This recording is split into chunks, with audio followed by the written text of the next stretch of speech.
nosso talento, o nosso dom, seja em que área for, mas o Senhor nos deu um dom para ser multiplicado.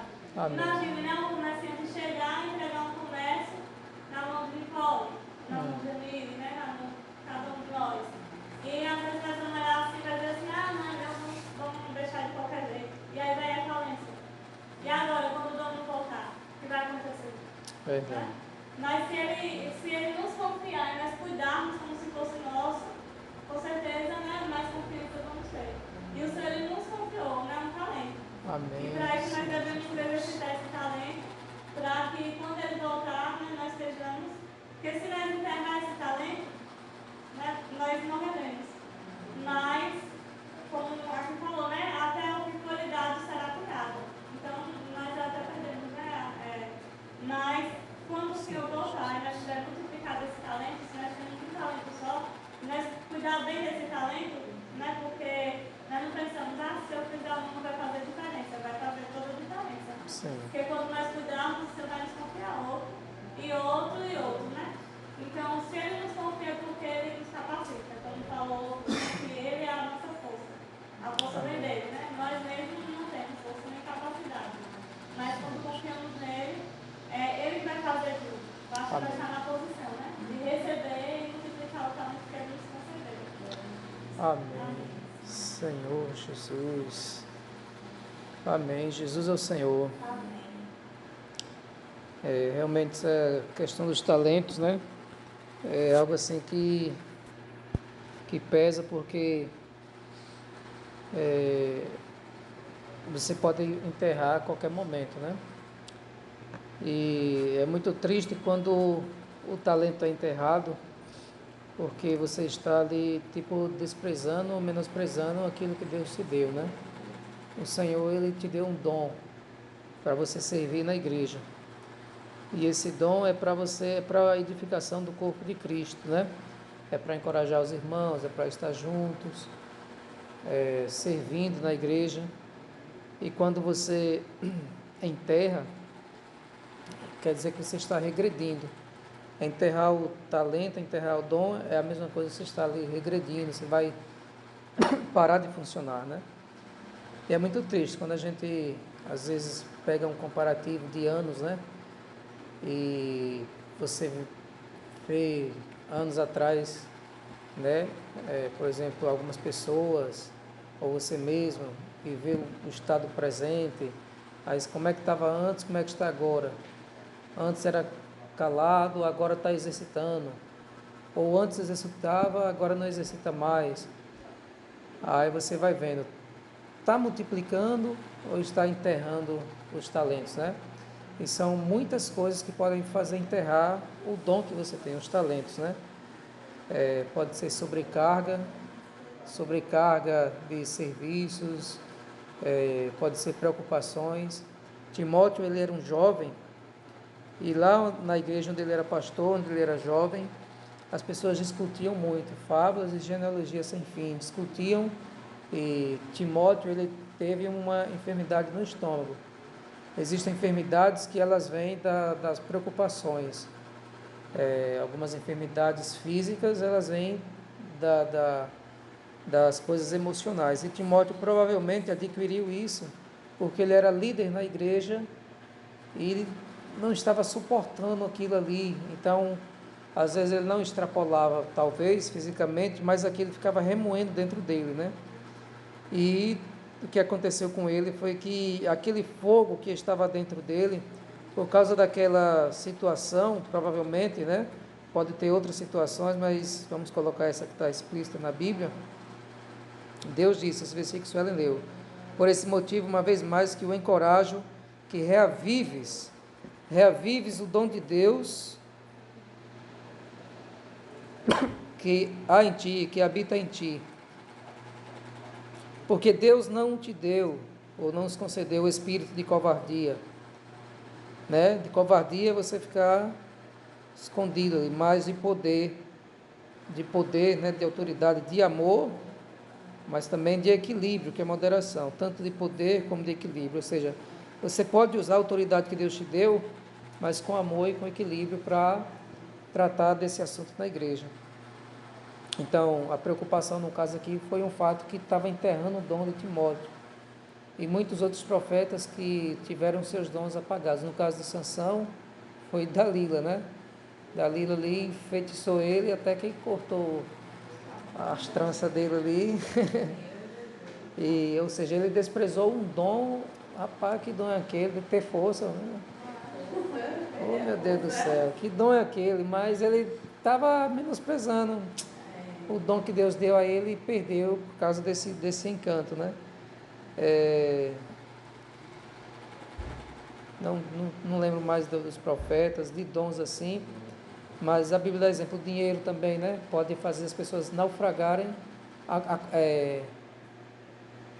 a má consciência, né? A consciência acusando, pode naufragar na fé, ou seja, pode enterrar o dom, o dinheiro, o amor ao dinheiro, a todos os males. São muitas coisas que podem diminuir o dom, né?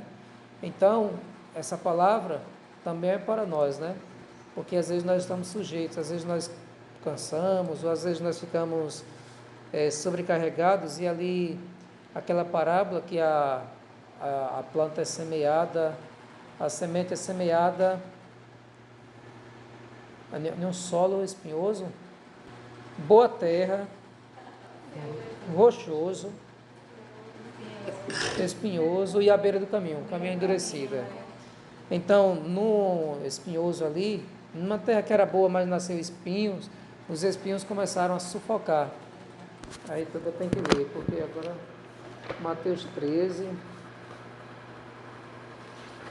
Mateus 13. Oh, Senhor Jesus. Vou ler a explicação, viu? Versículo 22. Quanto ao que foi semeado entre os espinhos, este é aquele que ouve a palavra, mas as preocupações desta vida e a sedução das riquezas sufocam a mensagem, tornando-se infrutífera. Senhor Jesus. Então, as preocupações desta vida e a sedução das riquezas sufocam a mensagem, né, a palavra. Sobre sufocar, sobre preocupações, Lucas 21,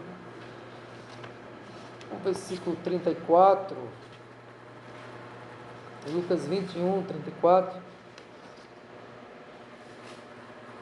Lucas 21, 34, sobre a volta de Jesus.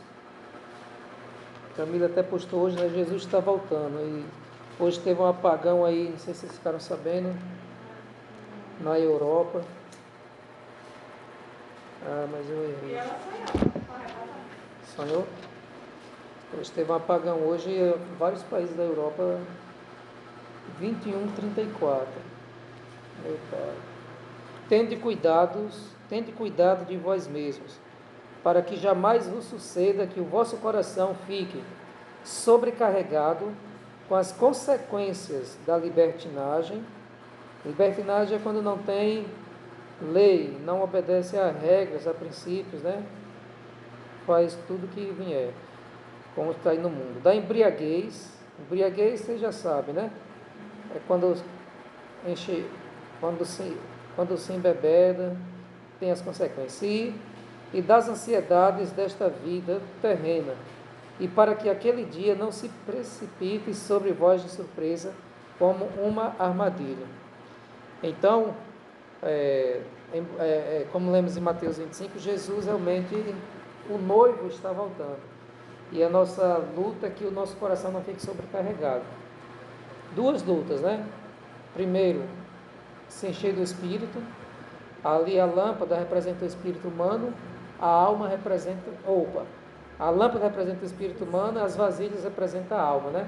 Na nossa interpretação, vai ter outras interpretações também aí, mas nós entendemos dessa forma. Quando você é batizado, você serve ao Senhor, você já tem o Espírito Santo no seu espírito humano, você já é preenchido interiormente. Só que o Espírito do Senhor, ele quer se expandir, alcançar outras partes, permear outras partes. Então, se a pessoa é um cristão, mas ela não vai dando lugar ao Senhor, ela vai ter ainda os pensamentos como as pessoas lá fora, as atrações, tal. Mas quando ela vai deixando esse espírito, tipo assim, o Espírito Santo transbordando, aí vai saturando. Sabe um papel, quando você bota no óleo, que o óleo começa a saturar, a mesma palavra, né? Emergir, vai saturando, que o papel fica aquela corzinha lá, né? Ali, nossa alma, digamos, seja esse papel. E o Espírito Santo, ele quer ir preenchendo, tomando conta de toda a nossa alma. O que é alma? Nossa mentalidade, né? Nossos pensamentos, nossas vontades e também as nossas emoções. Seria maravilhoso se nossos pensamentos, nossa vontade, nossa emoção, né, fosse dominado pelo Espírito Santo. Mas é fácil a gente falar, mas realmente na hora da tribulação, na hora do aperto, você vê que até grandes homens de Deus, eles passaram por umas coisas pesadas, como Elias, né? O profeta daquele, rapaz, como foi que ele mandou descer fogo do céu, não é isso? Isso, tudo isso, descer fogo do céu, não chover 3 anos, não foi 3 anos e meio, um negócio assim, e não chover, mas quando soube que a Jezabel ia atrás dele, cadê aquele poder de dizer não vai chover, não choveu, descer fogo do céu? Mas quando disse que a mulher do rei ia atrás dele, ele ficou ali depressivo, ele pediu a morte, foi ele, né?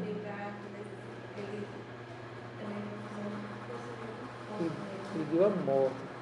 Então você vê, é fácil, em alguns momentos você está lá em cima, mas tem outros momentos que você está lá embaixo, né? Aí Deus restaurou ele, acho que com uma voz no vento, alguma coisa assim, né? Mas a nossa luta hoje é ter a nossa vontade, a nossa mente e as nossas emoções guiadas pelo Espírito Santo. Isso é durante toda a nossa vida, né? Mas o que é necessário aqui pela parada? Ele está se enchendo do Espírito. Como é que se enche? Invocando, orando, buscando. Esse é o ponto interior. Vida para ser arrebatado, para reinar com o Senhor. Primeiro você precisa estar cheio. As loucas, ou as nécias, ou as inconsequentes, elas só tinham o Espírito do Senhor no Espírito humano, ou seja, já foi batizada, mas não se preocupava em estar todo dia buscando, enchendo. Aí, se não tem reserva, acabou aquilo ali e já foi, né? O pouquinho que você desfrutou, os anos vão passando, você não desfrutou mais, virou teia de aranha e já foi. Mas se você está se enchendo, reserva, é como se você fosse se alimentando mais. Então, o primeiro aspecto é a vida, que é interior, seu viver individual com Deus. O segundo aspecto para reinar, para ser arrebatado, é exterior, que é serviço, né? Multiplicar o seu dom. Deus deu o dom a você, de você louvar, você continua louvando. Deus deu o dom a você de tocar, você continua tocando. Deus deu algum dom a você de ofertar, qualquer dom você continua, né? Você é ágil, porque é uma alegria para nós e para a igreja quando uma pessoa é ágil, está ali, né, no movimento, e é uma tristeza quando você vê que uma pessoa é ágil, mas aos poucos os espinhos vão sufocando, né? E o dom vai sendo enterrado. Quando isso acontece comigo, eu preciso identificar, né? Senhor, o que está me fazendo eu enterrar o meu dom, né? Ou até mesmo fazer, mas não fazer mais com aquela emoção no coração, aquela alegria, fazer só por cumprir, porque tem que ser eu. E aí nós, com nossa própria vontade, nosso querer, vai em terra. E aí não procura o Senhor para saber o que realmente está se faltando, o que está acontecendo, que se afasta. Não é isso? Então realmente é um diagnóstico, né? Eu não posso olhar, mas se eu ver, por exemplo, em algum irmão, né, como falei, a gente pode orar por esse irmão, se tiver oportunidade, encorajar, nunca acusar, mas encorajar, porque uma palavra de acusação parece que piora mais ainda as coisas, né? Mas quando você procura encorajar sem se colocar como superior, mas como um irmão que está ali para se igualar, aí é totalmente diferente, né? Então vamos identificar o que vem para tentar enterrar os nossos talentos, né? E também identificar o que vem, que impede de nós enchermos as nossas vasilhas, porque são duas coisas para reinarmos com o Senhor. Jesus, a vinda dele está próxima, cada dia mais. Eu preciso me encher com o Espírito e exercitar o dom, me encher da palavra do Espírito e exercitar o dom. Se eu não fizer isso, aí eu vou para onde? Para a grande tribulação, né? A grande tribulação, porque eu não amadureci. E na grande tribulação vão ser perseguidos. Mas Deus é tão bom que esse final de Mateus 25, ele traz a parábola das ovelhas e dos cabritos, ou dos bodes, né? Como diz outra tradução. E a gente aprendeu na vida da igreja que esses cabritos e bodes, essas ovelhas e cabritos, ovelhas são pessoas que têm um coração bom, que vão ajudar os cristãos na grande tribulação. Tive sede e me deste de beber, tive fome e me deste de comer. E o Senhor diz: o que fizeste a um desses pequeninos, fizeste a mim. Então esses pequeninos são os filhos de Deus que ficaram na grande tribulação, e alguns foram presos. Como está na grande tribulação, não pode nem comprar nem vender se não tiver a marca da besta.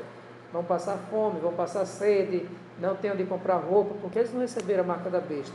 Então algumas pessoas que estão na grande tribulação, pessoas boas, algumas vão ajudar esses que são as ovelhas. Tive fome, me deste de comer. E outros não vão ajudar, e ali vão para perdição eterna, que falou lá no final de Mateus 25. Vergonha eterna, perdição eterna. Só vou finalizar só para... Então, esse tal castigo eterno, porém justo para a vida eterna. Pronto, castigo eterno. Vamos para o castigo eterno, né? Então, de qualquer maneira, a lição que eu aprendo é: para reinar com o Senhor Jesus, para ser arrebatado, é uma vida diária. Minha experiência de 10 anos atrás contribuiu para eu chegar até aqui, mas se eu parar, não vai adiantar. É o estado que eu me encontro quando o Senhor voltar, né? Vamos pedir misericórdia ao Senhor, porque sempre tem um monte de coisas para tentar nos desviar, né? Mas vamos perseverar até o fim, porque quem perseverar até o fim será salvo, mesmo com as poucas forças às vezes, mas nós vamos chegar lá, né? Jesus é o Senhor.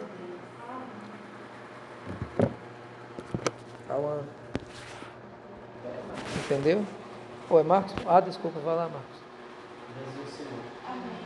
Desfrutar do versículo 18. Mas o que receberá saindo, abrindo uma porta e escreveu Amém. o dinheiro do seu Senhor. Aqui nós podemos ver, né, que esse servo, ele estava com medo, até porque ele escondeu o seu talento. Ele não deu uma iniciativa. Na segunda passada, o pé estava com medo de gaguejar, medo de errar, mas só que eu dei uma iniciativa e desfrutei. Amém. Hoje também estava com medo, ansiedade de desfrutar, mas estou desfrutando. Amém. Aí eu vou desfrutar aqui do versículo também 20. Aí fala assim: então aproximando-se, o que receberá 5 talentos, entregou os 5, dizendo: Senhor, confiaste-me 5 talentos, eis aqui outros 5 talentos que ganhei. Aqui também pode nos ensinar que nós devemos ter responsabilidade pelos dons e habilidades que Deus nos deu. Amém. Aqui também o Bíblia fala: disse-lhe o Senhor: muito bem, servo bom e fiel, foste fiel um pouco, sobre o muito que colocarei. Entra no gozo do teu Senhor. Aqui mostra que os dois servos, né, eles tiveram responsabilidade de usar os seus dons e habilidades de forma eficaz. E até foram recompensados por Deus, né, que receberam a alegria do Senhor. Glória a Deus. Amém, Marcos.